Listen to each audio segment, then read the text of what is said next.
You may think you know everything about The Legend of Zelda, about Link's quest to save the titular princess of Hyrule from the evil Ganondorf. What if I told you that Link's Awakening, the Switch remake of the 1993 Game Boy title, didn't have any of that?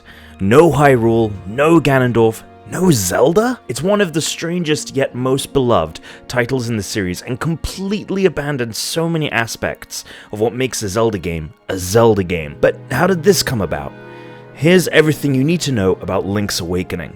Originally released for the Game Boy in 1993, the fourth in the Legend of Zelda franchise, following The Legend of Zelda, The Adventure of Link, and A Link to the Past. Development of the game started before A Link to the Past had even been released, as a personal project for programmer Kawasaki Morita, whom got his hands on an early Game Boy dev kit and wanted to test the system's capabilities. A few other team members and Nintendo's R&D assisted, forming what they dubbed an after-school club.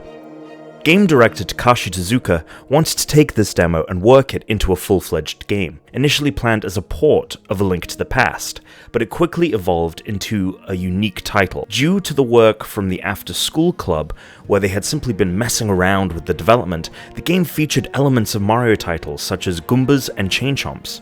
Tezuka decided to maintain the bootleg aspect of the game, inspiring him to make the title a spin-off that wouldn't feature traditional elements of the franchise. Zelda, Hyrule, the Triforce, they were all off the table.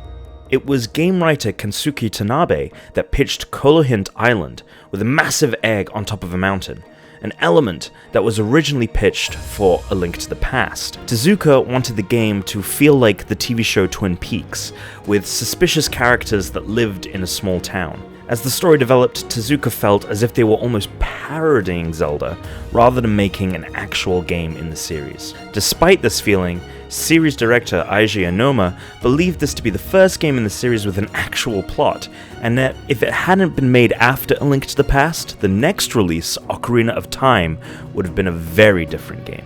This is not the first remake of Link's Awakening, however. The game was put out again in 1998 to coincide with the launch of the Game Boy Color as The Legend of Zelda Link's Awakening DX.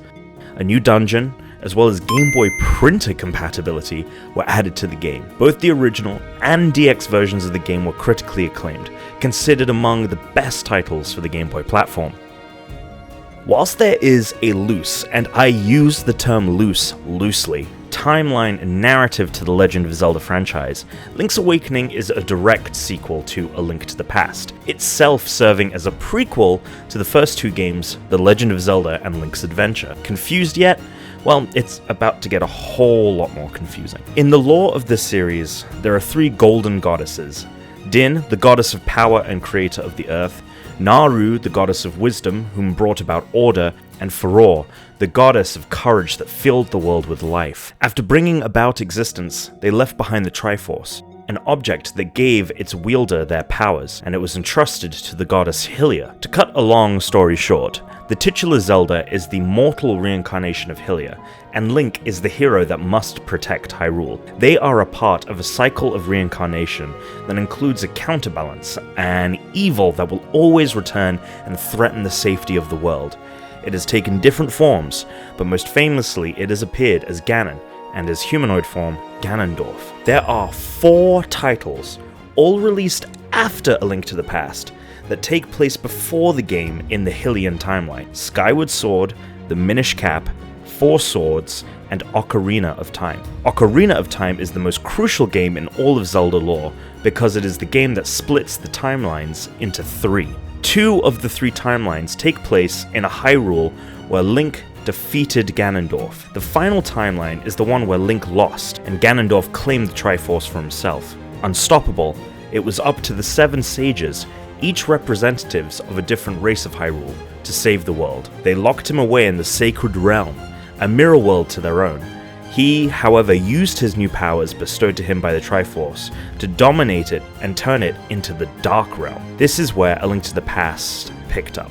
An evil wizard, Aghanim, attempted to free Ganon from the Dark Realm. A reincarnated Link went on a quest to retrieve the Master Sword, the only weapon capable of defeating the evil wizard. Link then traveled to the Dark Realm, rescued the 6 descendants, faced off against Ganon, and acquired the Triforce. Upon returning to Hyrule, Link left on a boat to train in different countries.